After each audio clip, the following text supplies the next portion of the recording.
मैं आपके माध्यम से देश की जनता को कहना चाहता हूं, ये परिस्थिति जन्य नस्लीय हिंसा है, इसको राजनीति का मुद्दा नहीं बनाना चाहिए। और मान्यवर 3, 4, 5 मैं पूरे देश को बताना चाहता हूं, इस देश के प्रधानमंत्री ने रात को 4 बजे भी मुझे फोन किया है और दूसरे दिन 6:30 बजे मुझे फोन से उठाया भी इस देश के प्रधानमंत्री ने। और ये कह रहे हैं मोदी जी ध्यान नहीं रखते। मान्यवर 3 दिन तक लगातार हमने यहां से काम करने का काम किया, 16 वीडियो कॉन्फ्रेंस करी, 36,000 लोग सिक्योरिटी फोर्सेस सीएपीएफ के वहां पहुंचाए, वायुसेना के विमानों का उपयोग किया, चीफ सेक्रेटरी बदल दिया गया, डीजीपी बदल दिया गया, सुरक्षा एडवाइजर भेज दिया गया, चीफ सेक्रेटरी भारत सरकार ने भेजा, डीजीपी भारत सरकार ने भेजा, सुरक्षा एडवाइजर भारत सरकार। और ये कहते हैं 356 क्यों ना लगाया?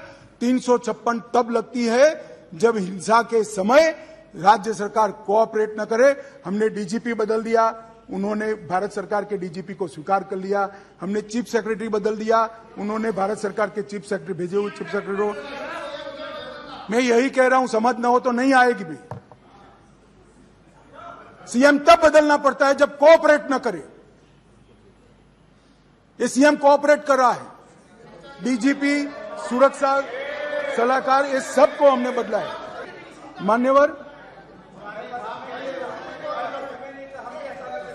यूपीए के शासन में वहां नाकाबंदी की जाती थी, ब्लॉकेट लगाए जाते थे। 1 साल में 139 दिन से 30 दिन तक का ब्लॉकेट रहा, 5 साल तक ब्लॉकेट लगे और उस वक्त पेट्रोल के दाम 1200 रुपये तक पहुंचे थे।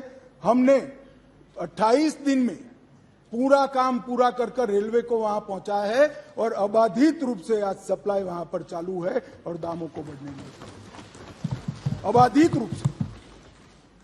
और इतनी कठिन परिस्थिति थी कि कुकी एरिया में मतई ड्राइवर नहीं जा सकते थे, मतई एरिया में कुकी ड्राइवर नहीं जा सकते। हम आसाम से ट्रक भी लाए, ड्राइवर भी लाए, सेना को भी लगाए और जाकर दामों को हमने कंट्रोल करने का काम किया। मान्यवर मैं वहां 3 दिन रहा, 3 रात रहा। मेरे साथी नित्यानंद जी 23 दिन तक लगातार वहां रहे।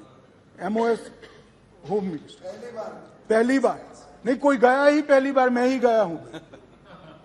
अब तक कोई नहीं गया है। इतने सारे दंगे मैंने जो बताए नस्ली हिंसा, कोई नहीं गया है। एमओएस 23 दिन रहा, 3 दिन में रहा। मान्यवर हमने ये सारी की जांच के लिए हाईकोर्ट के सेवानिवृत्त न्यायाधीश का एक कमीशन बना दिया है, जिसमें एक आईपीएस और आईएएस अफसर भी है।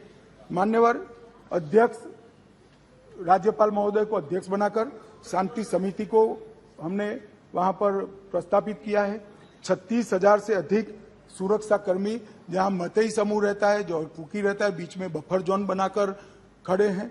आज भी गुस्सा शांत नहीं हुआ है, परंतु हिंसा इसलिए कम हुई कि बीच में 36,000 पैरामिलिट्री फोर्सेस दिन रात तैनात थे, इसलिए हिंसा कम हुई है। बेहतर इंटर एजेंसी समन्वय के लिए यूनिफाइड कमांड व्यवस्था, क्योंकि वहां बीएसएफ भी है, सीआरपीएफ भी है, असम राइफल भी है, सेना भी है, मणिपुर पुलिस भी है। 5 सुरक्षा एजेंसियों के बीच में बेहतर समन्वय के लिए यूनिफाइड कमांड व्यवस्था बना दी गई है और उसकी चेयरमैनशिप यहां से भेजे गए सुरक्षा सलाहकार के हाथ में है। इस घटनाक्रम के पीछे षड्यंत्र वाले जो 6 केस रजिस्टर किए, 6 के 6 केस पहले सीबीआई को दे दिए गए थे।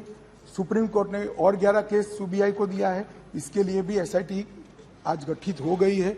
मान्यवर पीड़ित और पुनर्वसन पैकेज दिया गया है। सभी मृत्यु वालों को 10 लाख रुपया चुकाने का काम समाप्त हो चुका है। लगभग 30,000 मैट्रिक टन चावल रातों रात पीयूष भाई ने यहाँ से वहाँ भेजा है, जो भी बांट रहे हैं। किसी भी क्षेत्र में मेडिकल सुविधाओं का अभाव न हो, इसलिए भारत सरकार की 8 टीमें अलग अलग एम्स से वहाँ कैंप के अंदर कर दी गई है।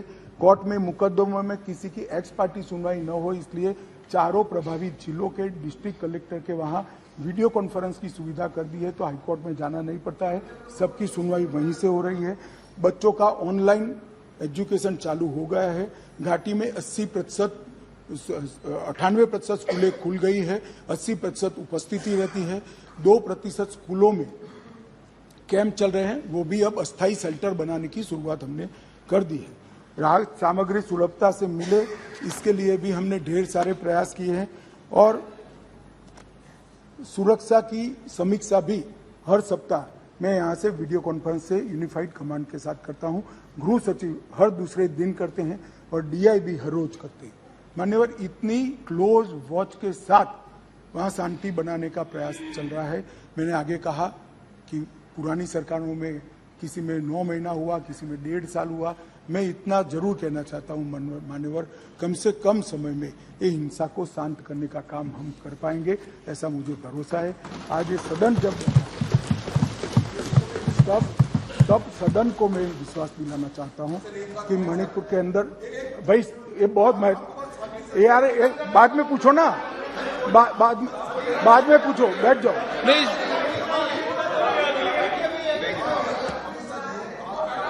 मान्यवर,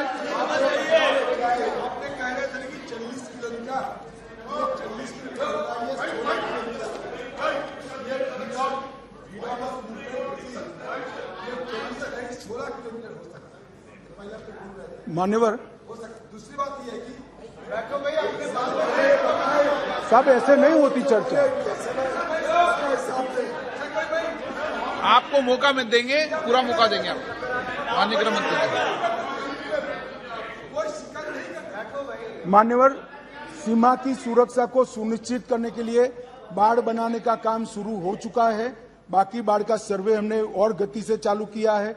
बायोमेट्रिक्स लेने की गति भी हमने बढ़ा दी है और मैं इस सदन के माध्यम से मणिपुर के दोनों समुदायों से करबद्ध निवेदन करना चाहता हूं, हिंसा किसी भी समस्या का समाधान नहीं है।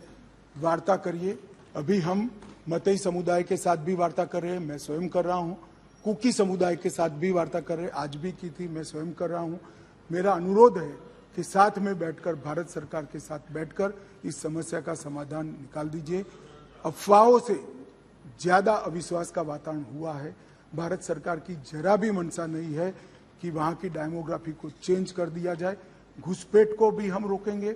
हमने राजद्वारी तरीके से म्यांमार के साथ भी बात की है और हर प्रयास हम करना चाहते हैं जो हम कर पाते हैं। मान्यवर, मैं इतना ही कहना चाहता हूं कि इस विषय पर राजनीति नहीं करनी चाहिए। ये विषय ऐसा है जिसमें किसी की जान गई है, किसी का सम्मान गया है, किसी के साथ दुर्व्यवहार हुआ है। वो व्यक्ति हमसे कितना भी दूर रहता हो, मगर भारत का है और इसके प्रति हम सबके मन में, पूरे सदन के मन में संवेदना होनी चाहिए। मैं मानता हूं कि इस शांति की अपील में मेरी बात रखने के बाद सदन के दोनों ओर के सदस्य शांति की अपील में जुड़ेंगे। मैं बाकी सबका तो भरोसा नहीं दे सकता, मगर एनडीए के सारे सदस्य तो जुड़ेंगे, इसका मुझे भरोसा है।